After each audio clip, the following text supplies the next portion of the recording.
ઢોરોનો આતંક, વધુ એક વાછરડાનું કરુણ મોત। આમોદના નેશનલ હાઈવે 64 પર રખડતા પશુઓની સમસ્યા ફરી એકવાર ગંભીર બની છે। આમોદ 4 રસ્તા નજીક અજાણ્યા વાહનની ટક્કરે એક નિર્દોષ વાછરડાનું કરુણ મોત થયું હતું। ઘટનાને પગલે સ્થાનિકોમાં તંત્ર સામે ભારે રોષ જોવા મળ્યો છે।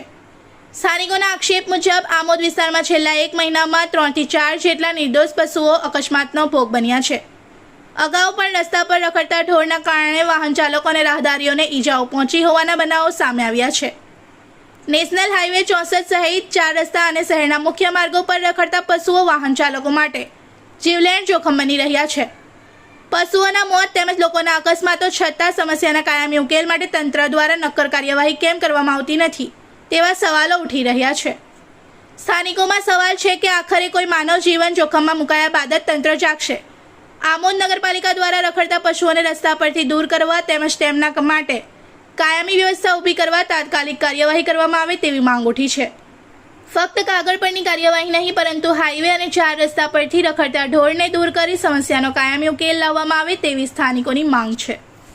इस वीडियो को लाइक करें, हमारे चैनल को सब्सक्राइब कर बेल आइकन जरूर प्रेस करें हमारी न्यू वीडियो सबसे पहले देखने के लिए।